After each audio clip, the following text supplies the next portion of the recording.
Welcome to the IATC Exchange Zone, where we dive into the world of cross country here in the state of Iowa. I am Ben Dewey, joined as always with partner Kyle Wagner. Kyle, hard to believe we're working now into the fourth week of the season, and man, what a start it's been. How are you tonight? Good. I think we kind of both had busy days or long travel days, so I think we both feel maybe a little scrambled, but uh, good week of meets. Going to be another great one coming up, and excited to recap everything that's gone down the last week.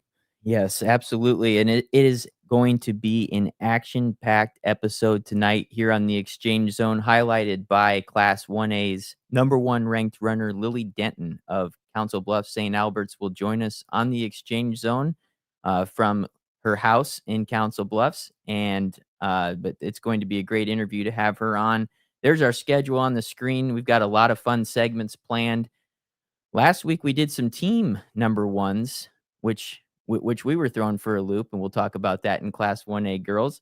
Yep. Little curveball for us there. Tonight we'll do some 1A individuals who's number one as we are approaching the midway point of the season here in the next week or so. We'll take a look back at a very busy and competitive, I would say, week number 3.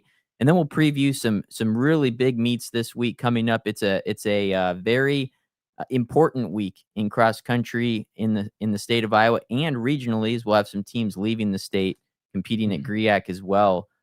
So it's going to be just a loaded episode tonight with tons of content and a lot of fun along the way. And before we get started, I want to thank all of our listeners so far this year.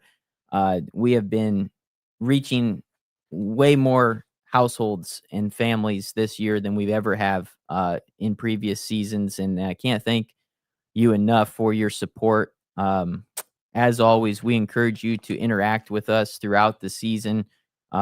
Email us, give us updates, send us pictures. But this show has really started strong.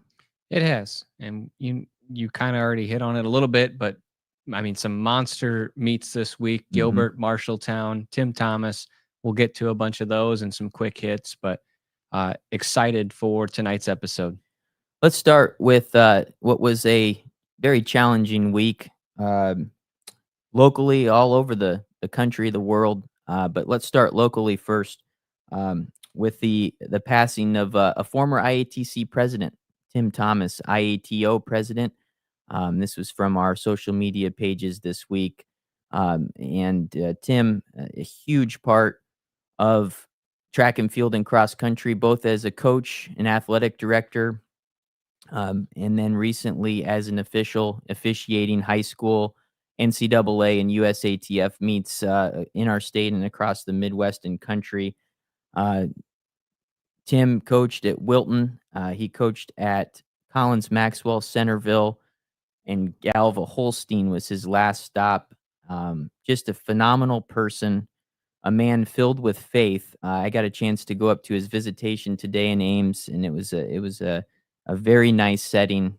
The Gilbert team was there. His son, obviously, Aaron, is the head coach at Gilbert on the boys' side.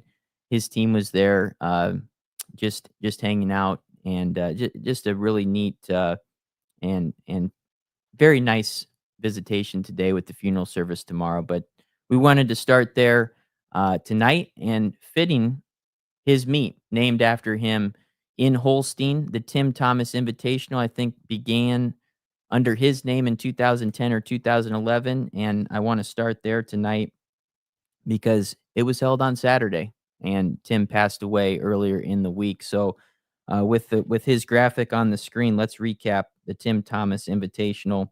And Kyle, it's a huge meet. It is, and I think every year it's a little bit different, because it's such a mix of 1A, 2A, and 3A, and even a 4A school. So it's just so complex every year. A lot of these teams jump around on where they are at, ranking wise or performance wise. So, but still an awesome meet class, 2 class system, but they all race together, correct? Mhm. So just very loaded meet, like you talked about. Well, and this was a shock on the girls' side. Coming into the meet, we had not seen in the small class division anything really of New Fonda.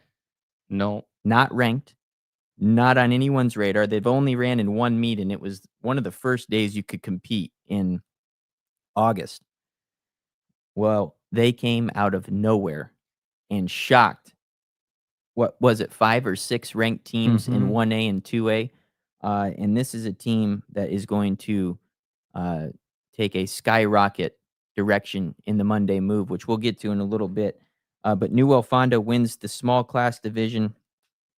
MOC, Floyd Valley, Bishop Elin, and Humboldt go in that 1, 2, 3 order, which was expected in the large class division.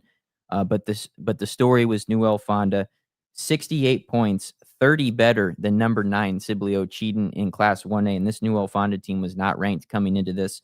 St. Ed's was in the meet; they were ranked. Sioux Central was ranked. 2A Ridgeview, the host, number 15 in 2A, also in this meet. Shout out to New Fonda for excellent performance. I ranked 46 1A teams at the end of last year, and they were not one of them. So I'm disappointed in myself. But I think they have a lot of dual sport athletes. That's what I heard. So, Yep. and kudos to 1A, making it work, making it happen. We knew about that with Forest City, and making it all work with volleyball and cross country. So when adults can get in the room, figure out a way to make it work, good things happen. So props to everyone there. But on the boys' side, I'll start individually. Kuma Gutema, who we're going to talk about more in a little bit too, individually with the win by 1:14 with a 15:29. Sioux City North wins that A division over a good MOC Floyd Valley team. On the boys' side, we got Riverside going 1-2-4. That's pretty lethal. We talked about Lake Mills's lethal front of their team. Riverside might be a little bit better up front, and I think you might be the one lobbying for a number 1 ranking for this team. I think they're number 1 this week. If I had a vote, which I do not, if I voted in the 1A boys with their body of work so far, it's got to be Riverside. I think they're the best team right now. Not only, as you said, in the top half of their scoring lineup, but they don't really fall off at 4 and 5. I mean, there's a jump, but it's not, 19, 20 minutes. They're high 17s, low 18s consistently, which is scoring low points for them, even in the back half of their lineup. Right. I think they have earned that Mhm. designation if it comes tomorrow. Also today, I made a tour around the state. I was in Iowa City for the Track Guy movie premiere at the Eagle Heart Theater, and it was just a wonderful setting. First of all, a very historic theater. Seemed to have a lot of history in it. They're on the campus of the University of Iowa, and this theater was jammed packed. It sat it seats 1,000, excuse me, and it was pretty full. The whole bottom bowl was full, which is almost 600 seats, and there was a lot of seats filled up in the balcony. The movie was really well done, and it was a special day for Mike J. Uh, I don't think he expected when this whole thing started years ago that it would end up like this, where you have a showing of almost 1,000 people uh, sharing his life story, essentially about Track Guy and the announcing. I did have to leave a little bit early to get to Ames for the funeral, so I didn't get to see the last 20-ish minutes, but from what I saw, very well done. It's going to travel the state. I know he's got a showing scheduled in Holstein, which is where the director's from. I think they're trying to get one in the Drake neighborhood as well here in Des Moines. But if you didn't get a chance to make it to Iowa City, highly recommend. Just a great story, and they really did a nice job explaining where the Track Guy idea came from and just the expansive growth of the program. It's phenomenal. Pretty impressive. And he's got a lot left to go. Oh, yeah. There's so He's much not more. slowing down. There's so much more that's yet to be told in his story. So Yes. that's just the amazing part of what he's seen in person and witnessed, in Iowa and at bigger track and field meets, and what he's done for kids in Iowa. Mhm. So excited for him to continue to tell his story and what's going to happen. Yeah, and if you're exactly right. It's not slowing down, it's only picking up, and he alluded to that, especially in the last year. The momentum for track guy has taken off at a whole 'nother level than it was since 2018 to 2024. So pretty cool stuff. Another thing that was really, I saw it this morning on my way to church, and I wanted to share this, and I got permission from Coach Matt Priest of Dallas Center Grimes, friend of mine. I coach with him in the spring at Northwest. He's the head boys coach at Dallas Center Grimes for cross country. He coaches at Northwest for with us in track and field at in the spring. But I'm driving to church. I wasn't texting and reading or driving. I was waiting for the parking lot to clear. But uh, you know, it was a difficult week for everyone, and in many ways. And I just thought this was a perfect opportunity to connect cross country back to what we're dealing with in our world. And I'm not going to get into any politics or anything like that, but just a very well written message from Coach Priest. Essentially, an athlete in the JV race was crying, struggling. Girl from another team encouraged her to keep going, and then off into the woods they went and finished strong together, um, highlighting that they're competitors, but instead of going against each other, they went together. And this girl took the next girl, and as it says, off into the woods they went, with a question posed at the end: "How will you lead with love in the world today?" Great story, great message, and one I thought was worth sharing. That's very very nice. That's what this sport's about, and I don't want to steal the thunder here, but I saw, something similar I saw at our first meet. We had a girl did not want to continue running, and I saw a girl from another school running, and I said, "Hey, what's your name?" And she said her name. I said, "This is our girl's name. You two, like neither one, you could tell they both wanted to quit, but I said, you two, you work together, finish this thing together." And they same thing. They finished the race together, and not just that day, but then okay, we're going to meets in the future with them, and they know each other and they can work together, and that's what our sport's about. On football Friday night, there's two teams. There's a winner and a loser, and in our sport, that's not the case. Yes, there's a team that wins the meet, but you can find tons of victories in our sport, and that's what I love about it. I think that's a big reason why we do it. I'm gonna guess that's a big reason why Coach Priest does it. So I love seeing and hearing stories like that because that's what makes our sport so great. Absolutely. And, as we go into this week and the rest of this season, continuing to lead with love and, you know, competition is great, but uh, you can still love your competition and compete hard. But even when there's differences, we can still all come together and be one. And that's what this message was so wonderful that he posted. So thank you, Coach Priest, for doing that. And I would encourage, he does a lot of this, isn't just for today. He gives usually a weekly message on Facebook, and it's really nice. All right, moving on. And as always, we ask, and our audience continues to deliver. But as we continue to grow, give us a like, subscribe. Really got into TikTok this week. It's had a couple good weeks on TikTok. I'm not real familiar with it, um, but been posting some short videos that Brock's cut up for us on Tuesdays, and it's gone very well.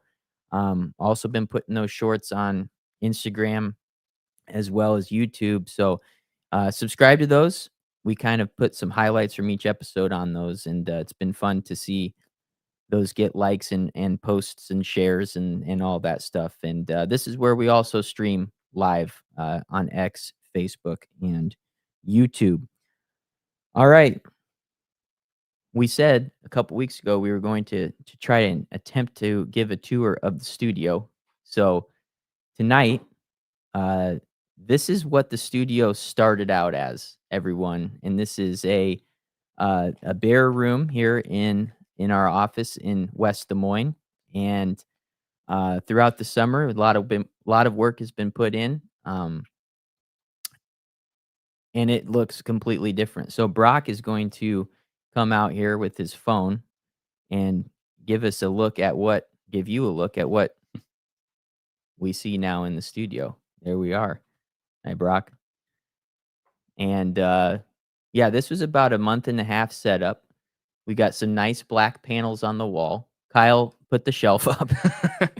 Take a look at that shelf. Super level. The lighting, the camera broadcast doesn't do it justice. The lighting's pretty cool.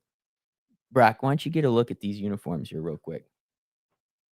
Look at these uniforms. We got 2 tonight. We were supposed to have 2 others, but the other shelf that we ordered or whatever that's called, why don't you just say? There was no pre-drilled holes, so we couldn't put it together. So sorry for the 2 that are Yeah, sitting in the box out there. We'll get them up next week. we But sure will. But this has been fun, and I couldn't do this without my wife because honestly, she was kind of the brains behind some of this backdrop, and BDI Science gave us a wonderful IATC logo there. Kyle, you helped a lot. You got some good painting as well in here. We won't show them this top left corner, but yeah. it's been a lot of fun, and hopefully we can continue to spruce it up. No, this was all you and your wife. I showed up at the last minute like I usually do. No. But he seriously, when I tell you Dewey goes all in on something, he does not joke around. So we're lucky to have this space. It's awesome that we have this opportunity. So excited to get more guests in here. Yep. Should we go talk a little bit about our 2 teams? Yes, and I would say Brock as well. Brock, you gotta take credit for the yellow black chair combo I don't have an eye for anything and the decor, fake so plant. But Brock, everything I put up, I sent to him before to make sure it would look good, and he was spot on. So let's take a look at these uniforms, Kyle, and let's start with the red of the. Let's go panorama first. What yeah. do you think of this? Boy, that looks uncomfortable. 1997, And it's like a mesh on the and bottom. Coach Greg Thompson is not sure if Travis Geffert wore this uniform at some point in time from Panorama, but what a uniform. What a beautiful color of blue. And you mentioned Gepfert, obviously head coach at Kansas State for track and field. The most recent name that comes to mind, Jaden Sellers, just absolutely dominant in the sprints for them. Mhm. Curious in the chat, anyone listening, to name their most favorite or who comes to mind when you think of Panorama, and we can share some of those thoughts throughout the podcast tonight. Yeah, it's and they got a big meet this week, Kyle. They're hosting their big, I think it's 16 or 18 teams out at their beautiful course Hmm. on the lake. So that'll be a lot of fun. Next up, we got the Boone Toreadors, and this is one we've been waiting to get. Coach Cassidy Warson of the Boone Toreadors sent this in. By the way, shipping, I feel bad. Shipping is like $8 or $9. So as you start to send these in, I apologize. It costs way more than I thought it did. And we'll get these back to you at some point as well. Whether we mail them back or we see you at a meet, we'll get them back to you. But how about this Boone program? Only 8 girls on the team. They're coming off their best performance of the year at Gilbert. They're gonna be ranked in the top 10 this week. And, Kyle, what are your thoughts of this program here as they're on the uphill right now, climbing? You kind of talked to it a little bit before we went live, but we've almost spoke it into existence. We're Uh, willing them. willing them. But no, in all seriousness, we've seen this coming with their junior high program for the Mhm. last few years. The RRC is a very tough conference, so for them to be in the mix with Ballard and Gilbert and Winterset and teams like that says a lot about this program. Historically, names that come to mind for me: Chandler Meyer and Brogan Austin when they went 1-2 at state. Probably Albert Meyer. or Albert Meyer, excuse me. Yep. Just that was one of like the best 1-2 punches that you could ever ask for. That was over a decade ago, but those are the names that come to mind and with me in that program. Yeah, there's been some good athletes at Boone. Logan Gonzalez, a really good half miler. I believe he went to Texas, if I remember, to run out of Boone. So Chandler and Brogan Austin brothers. But this is a girls team that has only been to the state meet 7 times, and 2009 was the last time the Toreadors as a team competed in Fort Dodge at the state meet. And they're led by Emma Thomas, who just recently set the Boone 5K school record on Thursday at Gilbert, running 1941. So that is a little bit about the Boone Toreadors and Panorama. Coach Greg Thompson, the head coach at Panorama, is a board member for the IETC, and he's done a really good job year in and year out. That program seems to be always at the state meet or in the mix to make it. And I know they're dealing with some injuries right now. Hopefully, they can get full strength here by the end of the year. All right, moving on to the Monday Move, and it's coming up fast. Less than 24 hours away, almost 12 hours away, right around noon every Monday. The IATC releases the Monday Move, and on the left, we have double Monday Movers. Move. Boone, which you'll talk about when we go through the Gilbert meet, and Indianola, which I'll talk about when we go through the Marshalltown meet. They're both double movers. They were on last week's show. They're going to stay on this week's show because they're continuing to climb. Yes, they are. Excited to talk about those two just outstanding meets from this week. Who's going to move up this week? I believe the Ballard Bomber girls are going to rise along with DCG and New Fonda. We've talked about New Fonda, and we'll talk about the Marshalltown meet. But Ballard girls, I know a small meet over at Winterset, but they only finished 4 back of number 5 or 6 ranked Winterset. They added just so many solid freshmen like the Boone girls. That's going to keep them competitive in the RRC and in Class 3A. So, and they're getting better, those freshmen. They are every single meet. So, and they also beat 2A number 2 Van Meter and 1A number 1 Martinsdale. So look for the Bombers to rise. And they'll get on their home course tomorrow night, That's Monday right. night, the Mike Carr Ballard meet. You'll be there. I will.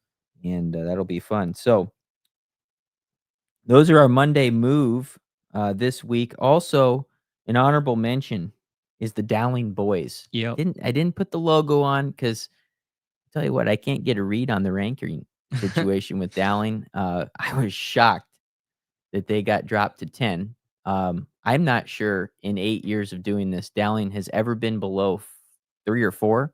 I don't think so. So I was just and I'm not disagreeing with the rankers. I was just like shocked. So I didn't put them on there because I think they'll kind of steady out here in the top 5. But Dowling was an honorable mention. Big Monday mover. Anybody else? I think that's it. That's it. Yep. All right. Before we bring in Lily Denton of Council Bluffs, St. Albert's, let's talk about the 1A girls. We've got to go back to last week. We got blindsided. We did. We had a prediction of new number 1s, and we went through 4A, and we went through a couple other classes. They all changed. And then out of nowhere, the 1A girls, they've dropped Madrid. Yeah, we'll see again this week. Martinsdale, I know, ran at Winterset. I didn't think Madrid had done anything to not deserve to be number 1, but Martinsdale St. Mary's is running really, really well. So between those two and now Newell Fonda in the mix, we'll see what they get ranked this week. But do you think we could have a third new number 1 in 3 weeks? I don't think so. Or is it going to stay with Martinsdale, go back to Madrid? I think we'll see Martinsdale at 1 this week. Now, with that being said, don't sleep on Southwind. They've been quiet, and they always are up there in your area, way up there in Northeast Iowa. Such a historic program, and they just kind of just keep to themselves, local meets. They may even go across the border a couple times. I don't even know. It seems like we don't see them in all the results, and then all of a sudden at the state meet, they're always in the top 3. It's how they roll. And Sumner Fred. Yep. Sumner Fred. Keep your eye on those teams. So that'll be a fascinating Monday move in 1A girls. Not just at number 1. There's going to be some movement there with Newell Fonda. Where do you put Newell Fonda? going from non-ranked all the way to somewhere. It's going to be something to see tomorrow on the Monday Move. And the last graphic before we get to our interview pictures, we had a great week of pictures sent to the IATC. Scan the code on the screen here. If you're out at a meet, we instantly put them on the website. Share them on social media if you're okay with it. Uh, and if you take those pictures and would like to watermark them, we'd appreciate that. So then we can give you credit. But send us as many pictures that you have when you're out at these meets. Scan the code and we will use them the best that we can. We'll also use them here on the show. I know I used some on our graphics here on the show this week. So we appreciate that. And thank you so much for all those that sent in pictures last week. All right, Kyle, let's do it. All right, let's bring in Class 1A of Council Bluffs, St. Albert, Lily Denton. Hi, Lily. How are you doing tonight? Hi, I'm doing Hey, Lily. good. Awesome. Is your studio as awesome as ours? Not quite. All right. Well, why don't you tell us a little bit how your season has gone so far?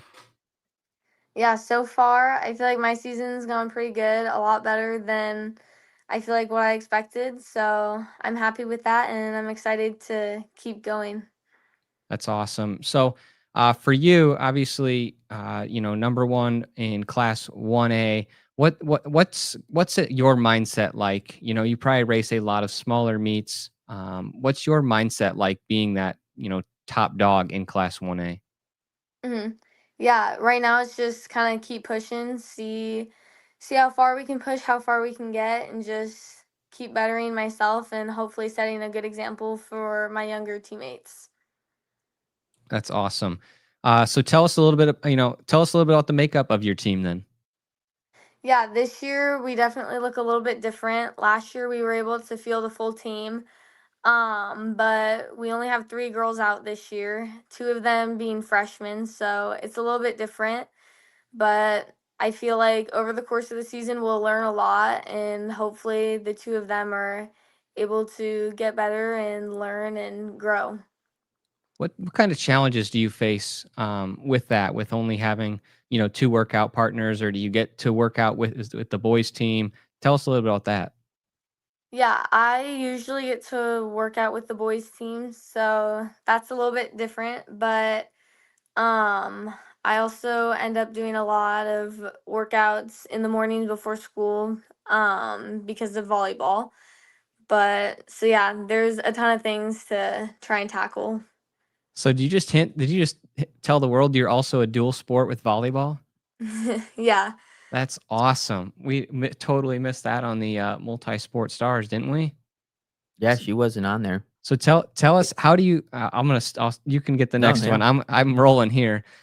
How do you balance all that?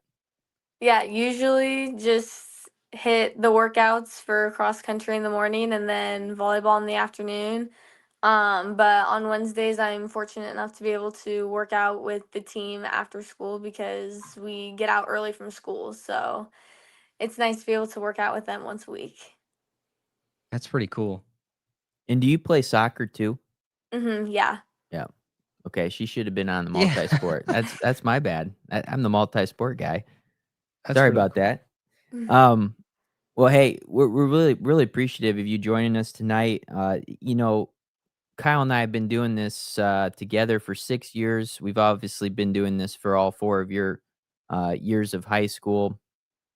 And I always ask you this: was it cross country that she didn't start, or no track? You always did cross country, and then you I added always track. I always did track. You added cross country. Yep. I always yeah, forget that. yeah. Um, yeah. But so I guess my question to start would be, you know, what what made you kind of fall in love with running? Because obviously at some point it was volleyball, soccer, maybe a little bit of running, but it wasn't maybe your key. So what made you fall in love with the sport? Yeah, I would say when I was really little, I first started out playing soccer and I loved running up and down the field. So then middle school came around and started running track and kind of fell in love with it then and went into high school and was just able to get more and more competitive with it. And I guess the more and more competitive that it's gotten, I feel like the better and better I've been able to do, and it's just kind of, I feel like I've fallen in love with that competitiveness to it. Wonderful. So, as you look at this cross country season, coming in as the defending state champion, then having an illustrious spring season where you just dominated in Class 1A in track and field. What are some of the goals you have here this fall in your last season of high school cross country? And obviously, the competition isn't it's not I shouldn't say it isn't the greatest because it's good competition, but you're not challenged real often. So, what are some of your goals and how do you continue to improve when you're winning most of your races by 2 minutes? hmm I would say obviously some of the goals are just getting back to state and keeping the title, and then just trying to see how fast we can get the 5K too. And then to, I guess, to keep improving, I just try to work really hard in practice, keep up with the boys as much as possible, and then just listen to my coaches and do what they're telling me to do. That's great. And as a multi-sport athlete, how much time once cross country season gets done will you prepare for track and field? Is it right into winter training, building up another base and getting ready for track and field, or do you take some time off and regroup and maybe focus a little on other sports? Yeah, I'll usually take probably about a week off from cross country, and then I'll head up into Ankeny and go get tested with Accelerate, and we'll kind of look at that and then get some workouts from them. Cool. I've got a couple of little quick questions for Fire them. hardest course that you run at. I think the trainer course is pretty hard. I heard that. Girls Union went to the trainer meet the other night. My dad is obviously the new person for cross country and track for Girls Union. He said, first off, beautiful course, golf course. He's going to try and get him to host a state qualifying meet next week. I'm not sure if the girls would want to have a qualifying meet there or the boys, but beautiful course. But he said, "Wow, that was hard Wow. to hmm watch." Okay, and what's your favorite course where you're like, "This is PR city"? I really like the Glenwood course. It's really good to open up with. I ran my fastest there last year, and so far I've ran my fastest time there, so I like that course. Yeah, I've heard that course is really good. They've got a very good athletic director I know is very much involved with cross country, track and field, does a nice job. And then my last question, um, do you have a go-to favorite uh race day fuel option, whether it be food or beverage or a combination? Yeah, I usually, I guess, beverage before the races and throughout the day, just drinking lots of water. And I like to put the little Propel electrolyte packets in there to help keep me hydrated throughout the day. Do you drink energy drinks? No. Nice. Good. Nice. I need to have a girls track team listen to that right there. They're addicted to bubbler. I My goodness gracious. I drink coffee and water and Maybe it's a sprinter thing. not a clue. All right. I do know, yes, there's kids that drink wait, I don't know, they all have different ones every day, but my question, I guess, with all these different sports, what do you want to do post high school? I'm going to guess, you know, I don't want to assume that you have success in all of them, but I feel like you are successful just with your work ethic and wanting to do all of them. So what do you want to do? Yeah, I'm hoping just to be able to run after high school and college and hopefully have a good career there.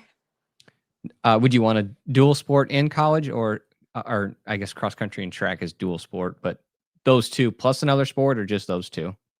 I think just focus on the running. That's awesome. And tell us, where are you heading this week, and what's the goal for this week's meet? Mhm. This week we've just got to meet on Tuesday in Avoca, Iowa, and hopefully I didn't run there last year, so I'm not too sure what the course looks like, but I've heard it's not too bad. So hopefully just go under 18 again and see how fast we can run. All right. And what do you want to leave the IATC Exchange Zone listeners with?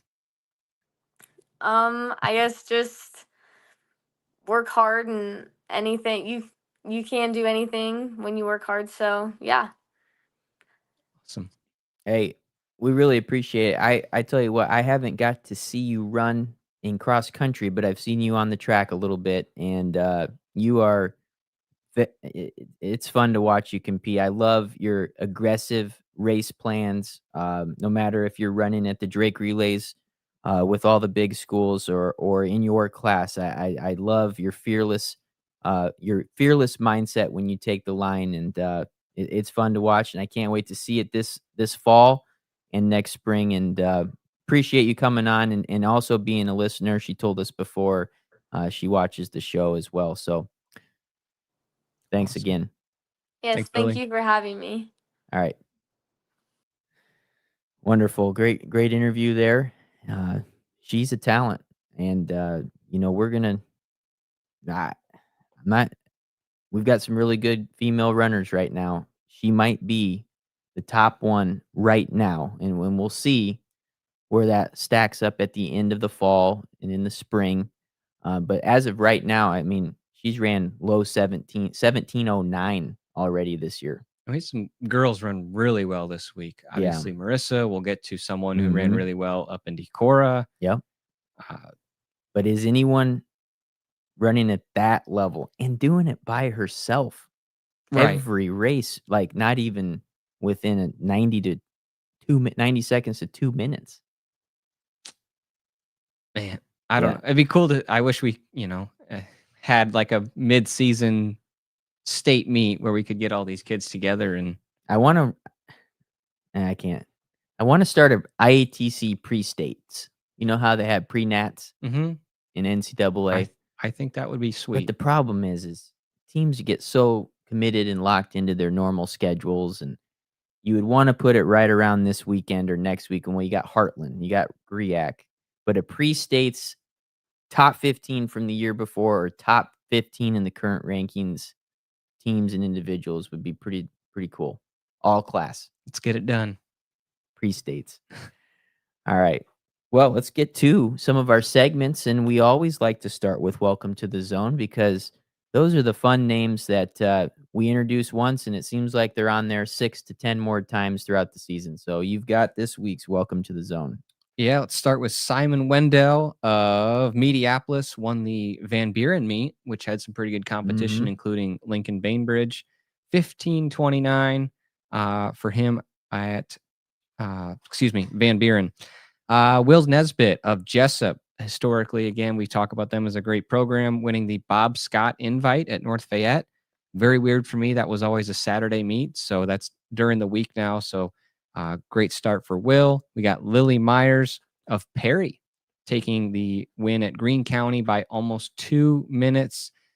Fourth last year at Madrid at their state qualifiers. So Lily Myers of Perry. Jace Hungerford, Spirit Lake, fourth at that Iowa Great Lakes meet behind the Lake Mills duo and Isaac Hummel. So just 8 seconds back total. And then Molly Isaacson of Sioux Center, sixth at the Gilbert meet. Her teammate Audrina Jones, seventh. But I don't think Molly gets a ton of the recognition, I guess. So welcome to the zone, Molly. Yeah, I mean, Molly Isaacson, you've got Audrina Jones. Those two are a very strong 1-2 combo for Sioux Center. And Molly, she's having a great year and sometimes gets overlooked there by Audrina. But this this this Iowa Great Lakes meet, we talked about it last week.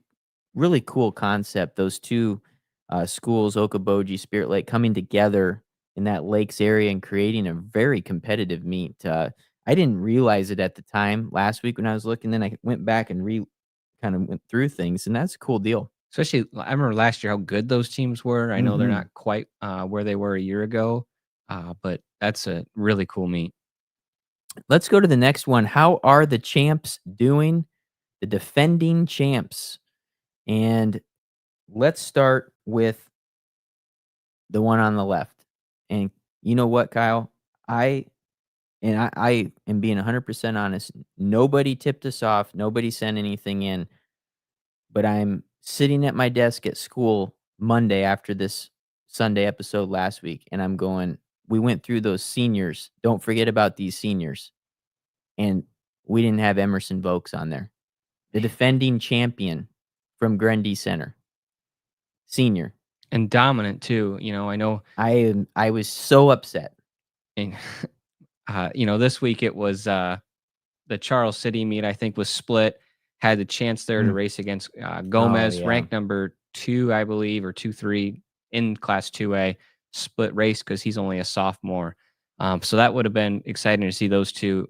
I believe it was separate race because his time wise was over a minute faster, but just dominant in Class 2A for Emerson. Yeah, and sorry, Emerson. And Emerson's been on the show. He was on our state meet recap last year, Night of Champions. But just a great runner for Grundy Center, and he's off to a stellar start this year for them. He's won 2 of his 3 races. His only loss was the first week of the season at Marshalltown, I believe, to Preston Johnston by about 20-some seconds. So a great start for him. Now, 15:11 this week at Wartburg. He ran. Monster. Fast. Next up, we have Lily Denton. We could have just put this up with her. We'll just do a quick check-in. She's 3 for 3. Undefeated on the year and a 17:09 PR. Crazy.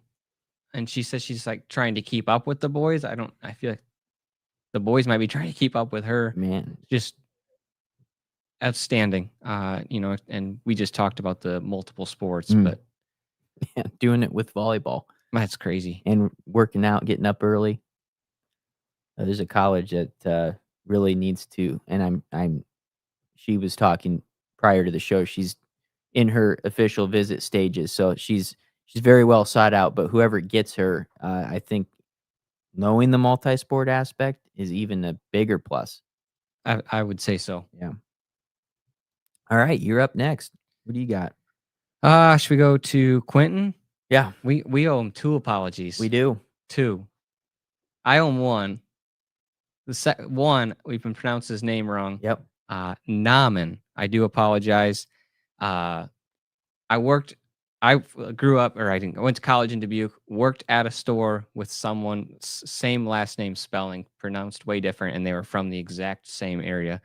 So pronouncing it wrong, Naaman. And then on the graphic, we have his first name spelled wrong tonight. Great. We're hurting him. Wonderful. So that's my fault. But that. we got to keep him on his toes. So sorry about that, Quentin. But that's the only challenge that's been thrown his way so far is can these idiots on the podcast say his name and spell his name properly? So we apologize. But man, he takes it in stride. He's not someone to me that's gonna be super upset about it. He's probably gonna laugh it off, but that just tells you about the kid that he is, or young man. It's just awesome to see. But clearly, he is 3 for 3 on the year. He's had some great competition too. He's raced Dunham. So just raced Gomez. Right. So just a great young man. Excited to see what he's going to continue to do this year. We'll see if he can keep the undefeated streak going. But just, again, great young man. Marissa Farabee, also 3 for 3 with 8, 8, and 22nd wins over her number 2 ranked teammate, Brenneman. So just consistent this year is what we've seen from her. It's awesome to see for Pella. She had a great race up at Gilbert this week, which we'll get to. But there's so much you can say about her, and it's just awesome to see this consistency. I think she's even due for a bigger race coming. When will that be? Could it be a bigger meet later in the season? I think they're at they go to Griak, I believe, this week. So they don't race Heartland, I believe. But there's a big race coming for her. I can feel it. What do we got last? Piper Messerly. We got 0 for 2 with a tempo at the home meet, and then a 30-second, we'll call it defeat to Charlie Gall. Charlie ran lights out at Marshalltown this week. So we'll see. Maybe she's working her way back in. So not necessarily the strongest start, some might say, for Messerly, but I think she's going to be there at the end of October. I agree. All right, let's go to our next segment. Who is number one? And we're going to start in Class 4A. And we've got 3 down. There might be a couple outliers, and I think we're gonna settle this right now, maybe this week up in Cedar Falls. We see a few of these guys going at it, but on the screen, you've got Jaden Merrick coming off a big win at Marshalltown. He defeated Preston Johnson in a really strong race. Keegan Decker of Iowa City Liberty continues to impress week in and week out. Talk about consistency. He is just steady as ever, dominating races, and I think he's undefeated as well on the year. And then Kuma Gutema of Sioux City North. He has put together a sub 15 race at Augie. He was low 15s the other night or the other morning at Tim Thomas in Ridgeview. Uh, these 3 guys are going to be very competitive at the state meet and maybe some more. But right now, these 3 look like the 3 that are in the front running position. Yeah, they believe chat's saying Decker will likely be up at GRIAC this week. Another chat says Decker cooked this week, and I would agree. 15:09 at Decorah. If you've never been to Decorah, there are mountains up there. So thanks, Riley. 15:09 on that course is very, very impressive. And then you talked about Gutema, what he did at Augie. I think I texted you that night or the next morning, and I probably about dropped my phone looking at it. 3rd place up at there. So I think all 3 have legit reason for being in those in the top 3, being considered to be number 1. Excited to see this season play out. There's more guys, I think, Slater Buckheister and Preston Johnson and guys like that I think deserve to be in this conversation. But I think we had to cut it at 3, and these are 3 outstanding runners. And Jaden Merrick, 15 flat at Marshalltown, number 3 all time on that course. Jackson Heidish, 14:58 has the record, so 2 seconds back of that all-time record at the Bobcat Classic. All right, let's go to 3A boys, and this is also mine. And I mean, big performance this week. I think you questioned why we're doing this. Yeah, I did, and it's reasonable. Quentin Nauman, good catch. got it, Quentin. Arguably one of the best runners in the country. Mm-hmm. So was 10 Pass. And then arguably another one of the best runners in the country. I mean, these are both truly 2 of the best middle distance runners in our country. So we put them on there. And obviously, Nauman has had the advantage in this rivalry, and I think it's a friendly rivalry over the years. But 10 Pass comes out, and, this is a young guy that isn't really known for cross country. He's been solid. He's had some top 10 performances. He's 6'4". So 6'4" on a cross country course is not the easiest to navigate. And he goes out and runs 14:40 something. And I really love this because, it does. Nauman can't just show up and I'm going to win, or just it's going to happen because there's a loaded field behind him. 10 Pass, Dunham has been a state champ. Blake just ran good at Gilbert. Yeah. So I'm excited to see. Obviously, I still believe Nauman should be number 1, is number 1. But it's exciting to see that. Hold on, there's not necessarily a lock on the Class 3A boys. So good work out of 10 Pass and a lot of these guys to step up their game in Class 3A on the boys' side. But I'm still going to stick with Quentin. I'm going to make a prediction. I think Nauman has been just kind of chilling here for the first few meets, and I think at some point he's going to crank one. And I can't wait to see what that's going to look like. But I think at some point here in the near future, and he's going to have a big test on Thursday, which you're going to talk about at the end of the show. I think we might see that 358 mile, 10 past 403 in the mile. Insane. So these guys very talented. And then the last one, the 2A girls. What do you got here? We got Laura Streck, Mhm. has been ranked number 1 in Class 2A all year. I believe the returning second place Mhm. finisher, or top returning finisher. And then we got the freshman, Mary Grace Lyons, who's had an outstanding start to the season for Monticello.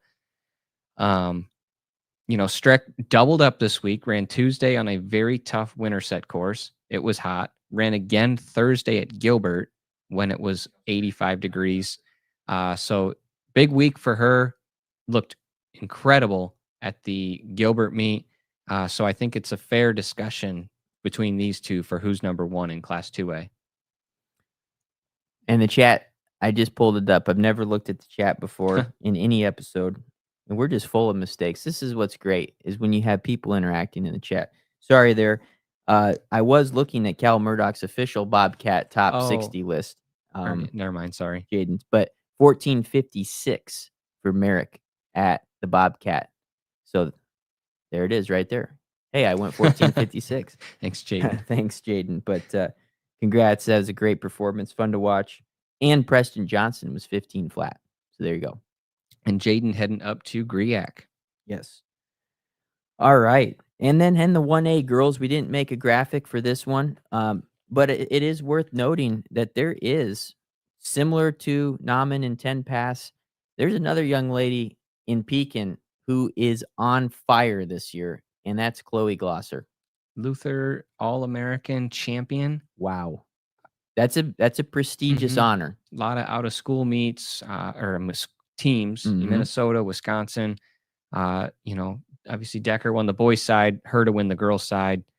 Big statement. Again, I'm still going Denton as she should be ranked number 1, but if I'm Denton, I'm not just coasting into the state meet. I know I got to be ready come late October.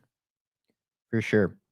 All right, last segment, and then we'll get to our Marshalltown recap and Gilbert recap. And this is the best of the best. This is fun. This is your idea, Kyle. I really like this. Every 3 or 4 weeks, just to utilize the powerful technology that James Mills has put together on crosscountryratings.com. This is best of the best. And I'll start with the boys. And explain what you did. So we took about the top 15 ranked teams in 4A, maybe a few more. If I missed some, I'm sorry. I think I got them all. And then we took some teams outside of 4A that we were curious to see where they would fit in the 4A rankings. So we took 3A Gilbert, 3A Pella, 3A Des Moines Christian, and 2A Sheraton. And as you can see, Sheraton sitting down there at 18th on this list.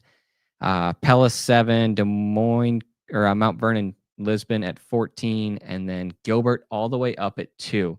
So this is according to crosscountryratings.com. If all these teams ran in a meet, what would the scores be? Now, is it perfect? No. I still think the site needs some more data points for the season. There's a lot of variability on location and all this and that. But still, I don't think it's wrong in saying by any means that Gilbert would be competitive in Class 4A. Yep, I agree. And you'll talk about that Gilbert meet. And I guess Pella too. I didn't expect Pella to be at 7. Now, again, is this perfect? No, but I do think they would be very competitive along with Mount Vernon, Lisbon in the Class 4A. For sure, and that's a really cool piece of technology, and you can visit that at crosscountryratings.com. If you just provide an email address, if you're a school employee, I believe it's for free to run kind of this software. Everything else is free. So check that out, and James has been a great partner. And the point of this website is to continue to promote and to continue to provide resources for cross country. That's it. And it's really been great to follow the last couple of years. And it's so helpful. I'm sure the rankings committee loves it too, because you can click, Marshalltown last meet, and you can click Cedar Falls and see that they were, well, I guess we'll get to it. They were without their number 3, Brendan Hoyer. Yep. Boom. okay, like you still factor that in instead of, oh my gosh, Indianola just absolutely crushed them. Right. So that's what I love about it. It's easy to find those things when there's so many teams. You know, we can catch some, but there's a lot that we're not going to catch. So that's what's really appreciative about it. Can you hit my mouse so it doesn't die on us? Yep. Just a little tickle. But we're hitting the 1 hour here. There we go. All right, moving to the girls. This one's gotten a little tighter after this week. We've got Pella 97, PV 104. That's a 3A school on top of all classes there with Pella. But it has gotten tighter. Pleasant Valley continues to impress. Johnston looked strong at Marshalltown. Waukee Northwest and City High round out the top 5. You've got Mid Prairie down there at number 9.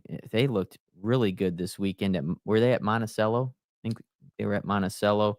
Sioux Center right behind them. Des Moines Christian. So some smaller schools creeping into the mix here. Were you surprised to see 97-104? No. Are you saying, am I surprised that I thought it would be more? I thought it'd be more. More? Not necessarily. I think it was more before PV ran at Luther. Gotcha. I think they had a really good according to the computer. Right, yeah. I would say no, I don't think Pella has gone to the well this year. Like I don't think they have. They haven't had, all 7 healthy, or not I say healthy, but all on their game or all running all out, I believe in my head. So that no, sorry, long rounded answer here. No, it doesn't surprise me. And this is everybody that has raced this year, I believe is how James has it set up. So if there's people that haven't raced, we can't see that data. If there are people in there that aren't out for the sport or anything anymore, you have to go in and remove them. But no, I'm not surprised. I think on paper right now, Pella is the number 1 team. I think they would be competitive in Class 4A. If you ran it 10 times, I think a different team would win out of those, but I'd pick Pella a handful of those times for sure. The difference, in my opinion, of Pella in those top 3 or 4, 5 schools is the 1-2. The 1-2 combo. Yep. With Farabee and Brenneman. And, Vandervoort's good, Dunham's good, but yes, you're right. Yeah. I mean, they've been pretty much connected, those two, all year long. We do have a question. Yes. So why is Cross Country Ratings charging a subscription this year? I look at it last year, it was free. So if you have a school email address, it's free of charge. For the extra features. Right. And James has added some extra features to the website. So, yeah, if you just type in a school email, or if you're a coach, and you don't teach, just email James Mills out of Nevada, and I guarantee you he will get you hooked up. Perfect. All right. Let's review the Marshalltown meet, the Bobcat Invitational.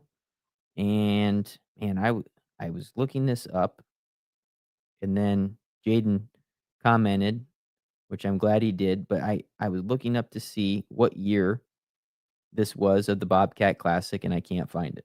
If anyone knows the number of edition of this year's Bobcat Classic, put it in the chat. It was a beautiful day to run, a little steamy over in Marshalltown. Course was almost spot on accurate. Wheeled to about 15 steps short, so pretty much as close as you can get. And on the girls, Kyle Johnston, impressive. They put their pack where they usually do, led by Alex Woodley, but they put some runners in, that top 10 to 15 range, which they always are so accustomed to doing. Peyton Crabb was back in the JV division. She was a deck performer last year, did not run varsity for the Dragons, so hopefully they can get her back to full strength. But this is a Johnson team that looks healthier than it started the year, which is always a good thing at this time of the year. and they clearly were the best team in this meet at this point in time. DCG was second, Johnston 49, DCG 84. I called it last week. I said, watch out for DCG. They kind of did some weird things at their home meet, so I think their ranking got dropped for that, which is fine. But Messerly looked really good through 2 miles. Her and Gall were side by side. She looked relaxed. Don't forget last year, Gall won by about 30 seconds over Messerly at that same meet. So I don't think there's any panic for Messerly, but like you said, she looks really good too. But how about Tinley Heidgerken? And sorry if I mispronounced that. A freshman for the Mustangs, seventh overall, was really the difference maker for them to pull the upset on number 3, Waukee Northwest, 85 points. So a 1-point win for DCG. Big asterisk next to the Wolves. They were without Ella Jones. She was in our super sophomore, 17th at the state meet last year, and without Caroline Otfer, who won that first big meet at Centennial. So arguably their number 2 and 3 runners did not run. With that, Northwest probably actually had a pretty good day, in my opinion, without 2 low scores. But a great effort there by DCG. Lainey Sundet, a freshman from Northwest, continues to impress. 3rd overall in this meet. Her teammate, they went 1-2 with freshmen there for the Wolves with Emmy Stubendek at 11th. After that, Kyle, big gap, which we knew that was probably going to happen. This time, it seems like Waukee, Norwalk Valley, they play a little carousel of who's going to win between the 3. It was Waukee, the Warriors, 163. They take down Cedar Falls by a point. Norwalk 6th, 163, 64, 64. Valley 7th with 178. That rounded the girls division. What do you think there? Anything stick out before I go to the boys that I didn't catch? No. Nope. I'm back to paper, by the way. It was the 52nd. 52nd. Edition. Yes. Gotcha. Okay. On the boys' side, the Indianola Indians. Now, I'm going to say this because we had them on the preseason show. Don't forget, this is a state qualifying team that got dinged up sick last year, still made it to state, didn't finish where they wanted, all 7 back. And this is a team that when they were at full strength to start last year at Urbandale, almost pulled the shocker of all shockers on Dowling Catholic, and then the next week got second at this meet. So this is a team, it's not necessarily a sleeper because they've got really good runners and they're experienced. And they came out, and as one coach said after the meet, told me, they put on a show. Pure domination. I would say so. And hats off to them. Without question. Now, I already hinted that Cedar Falls was without their number 3. And that would have made it really close. They still likely win, but Cedar Falls is legit too. I don't think I expected both of them to beat the field by what they did either. Well, okay. Indianola to beat the field by what they did. Cedar Falls, yes, very likely would have been there too, but they're impressive. Off to a rock solid start. I hope they can continue it because they're going to make 4A very exciting. Yep. And the one thing, and I'm all team Indianola because this is a team barely in 4A, so you got to root for the underdog. I mean, they're going up against schools double the size. You love seeing stories like this. They do not have the depth that some of these schools have. Cedar Falls, Dowlings. So I hope they stay healthy. I hope they stay safe with everything and continue to have this really strong start continue. Reed Robbins, Kiefer Barnes, both in the top 10. Kyle, they put 4 guys under 16 minutes on a legit course at Marshalltown. It hasn't happened real often over there. No. Number 1, Cedar Falls is upset by number 5, Indianola. 35 points is the margin. I think the Hoyer is about a 30-point swing if I estimated where he was running. Hopefully he's good to go for the Tigers moving forward. Dowling Catholic, as we predicted, came in number 10. They were much better, and we said it last week they would be. They were much better. Paulson and Dyke, or Deek, I think it is. Dyke or Deek. Sorry if we messed that up. Both in the top 10 for the Maroons. They've got a young pack behind those guys. They're going to keep getting better. Do not sleep on Dowling as we keep going. That's your team. Yeah, Start the year. I may have been a little high putting them as my state champ a couple weeks ago, but I do think they'll slide back up to number 4 in the rankings when they come out tomorrow or around there. Centennial was 151, and Waukee Northwest 159, rounding out the top 5. Gilbert. How about just Dubuque Senior taking down number 9 DCG Johnston? Oh, good call. Iowa City West, they're ranked 13, upset number 7 Norwalk, and then number 19 Waukee upset Valley all at that meet. So we'll see quite a bit of fluctuation, I think, in the 4A boys rankings. Yep. Don't sleep on DCG boys. They're still without their top runner. So all right. And I heard he's going to be getting back here soon. All right, that's excellent.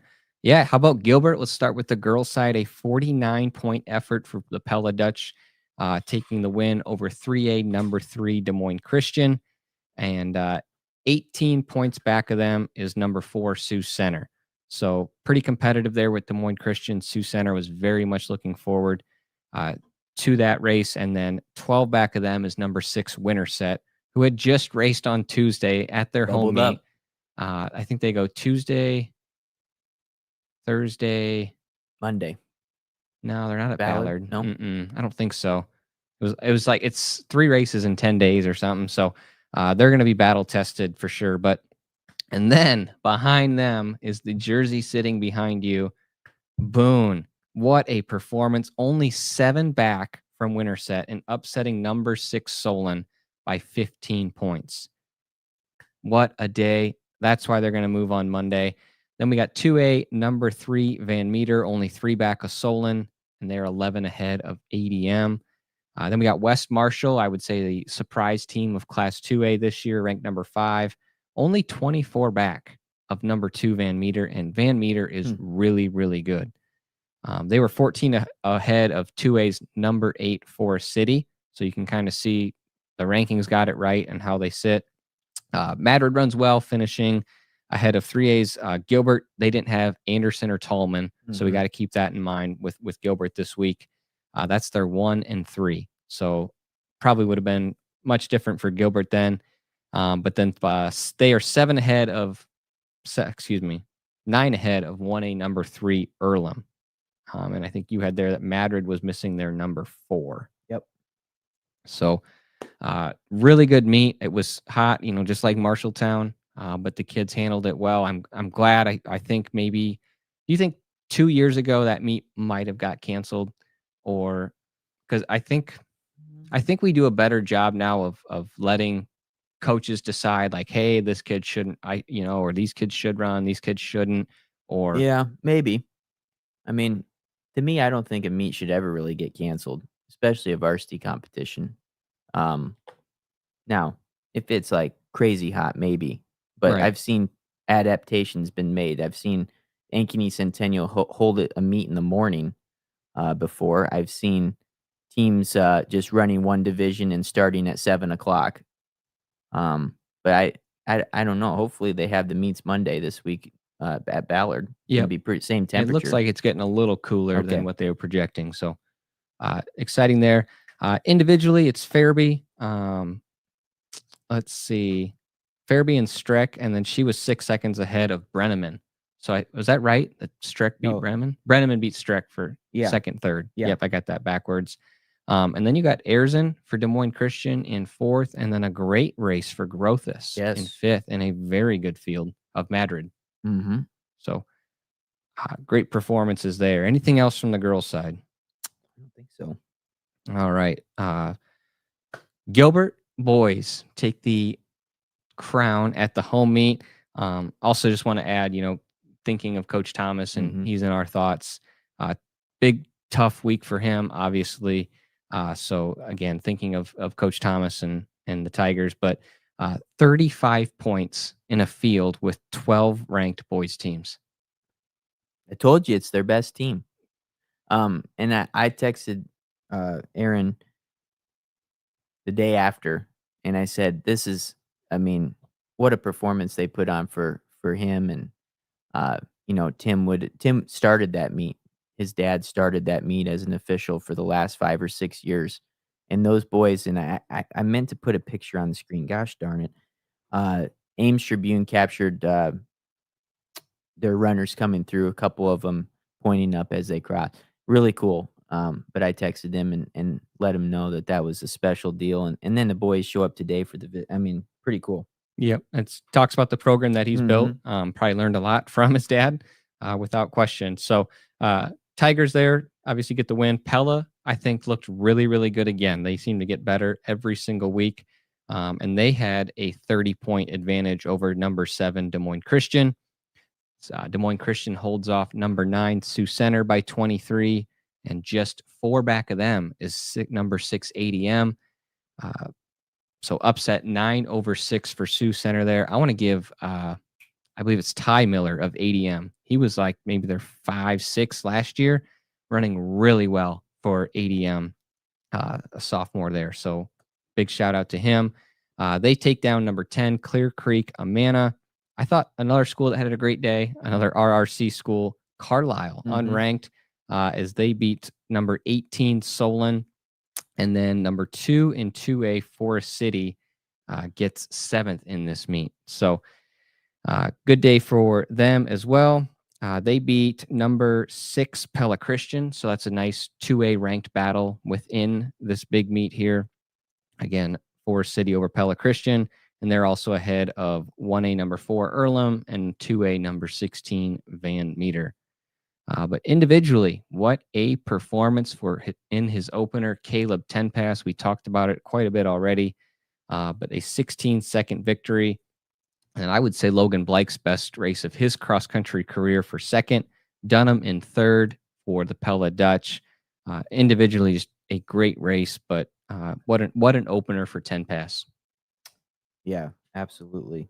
And I was really impressed with Logan Blake in that race as well. I mean, he just is always knocking on the door in that Class 3A battle with all those great runners, and a great race for him. Let's do a few quick hits, and then we'll finish up with our quick previews of some 3 meets this week. Cedar Rapids, a nice meet over there.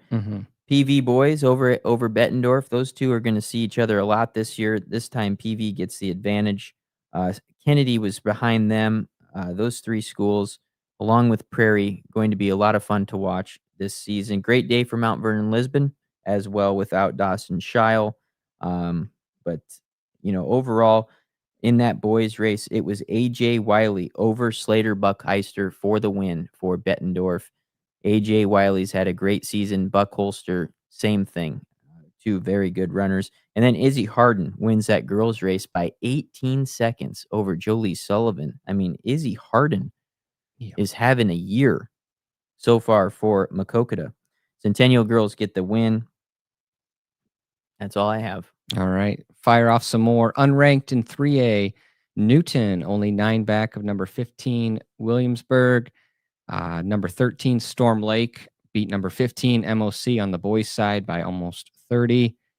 Let's see. Trying to think of some upsets here. English Valleys had a perfect score. Now, 4 kids in the top 7 weren't on scoring teams, so we got to factor that in, but still a perfect score for them.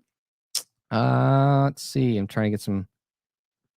Here's an upset, or no, I guess not, different classes. 2A, number 13, Mediapolis, by 23 over 1A, number 7, Van Buren. Trying to find some good ones. I put way too many down here. Unranked Grandview Christian girls. I have to delete some of them sometimes. I know, I put way too many. Especially, we're already at an hour 16. So, unranked Grandview Christian girls take down, my goodness, number 20 Baxter. Sorry, on the boys' side. The girls were only 6 back of number 11 Collins Maxwell. I think that's it. I think the rest we already kind of hit on. So I'm gonna leave those quick hits alone. All right. This week we've got Starmont. Great meet. great meet up in northeast Iowa. And you're going to look at, is that Gomez and Torres? Yes. Okay. Denver's there and Vinton Schellsberg's there. Yep. Yep. And then Cedar Falls, what do you got there? You got Nauman. I think Merrick said he's going to Griak, right? Mm-hmm. So maybe not Merrick. Vokes, Buckheister. You got Dubuque Senior, Cedar Falls, Decorah, Kennedy, Grundy Center. So we'll get Vokes that we talked about. Bettendorf makes the check up. Linn-Mar, Iowa City West. So be a great meet there. And then you got the Heartland meet. Heartland meet, you're going to see, we think, this one's always a tough one to predict who's going. Indianola, City High, and Dowling. That'll be interesting to see where City High falls with Indianola and Dowling. And then you've got that chase pack of teams with Prairie, Centennial, PV, Waukee Northwest, Dallas Center, Grimes. And then how about Riverside? Riverside, all right. Yep, Riverside's going to throw it in there. We think Pella's there. We're not sure if Pella's there. Okay. So that'll be, I'm anxious to see where Riverside stacks up with some of these schools. And then on the girls' side, we'll see Waukee Northwest and City High. City High coming off a very good performance up at Decorah. 13 was not too far back from Pleasant Valley, were they? City High girls? I thought it was a decent gap, but okay. I thought they ran pretty well. Let me pull it up here. It is. No, that's JV. The Decorah meet is one of the hardest meets to find results. There's like 10 names to each race. Pleasant Valley, 56. City High, 88. So, yeah, considerable margin. So, those are the meets we're looking at this week. We'll recap those next week on the Exchange Zone. You've also got Ballard on Monday. We'll have some runners at Griak from the state of Iowa representing. So, a busy week. Yes, it is. I think this is maybe one of the most chaotic weeks with those out-of-state meets and things like that. It's hard to predict where teams are going. Right. Cascade with another meet as well. That's a tough course. Yeah. All right, Kyle. Well, I want to thank everyone for joining us here tonight on the Exchange Zone on, what is the date today? September 14th. So thanks for tuning in. We want to wish every athlete, coach, spectator a great week coming up for cross country. Our schedule for the podcast there on the screen. I need to change that to 7:30 as that's our new start time, but we'll be back next week on the 21st for our next installment of the Exchange Zone. You might be remote next Sunday. It's a possibility, or we'll see your cast, your boot. Yeah, I'll be getting a little surgery done. I know you talked, was it Northwest coach wasn't able to make it this week? I have people ask me like, how are you going to coach? I'm like, we'll figure it out, but we'll figure it out. But it'll be a great week. The weather looks to be another beautiful fall week in the state of Iowa. So with that, thanks for tuning in. Have a wonderful week, and we'll be back next week on the Exchange Zone.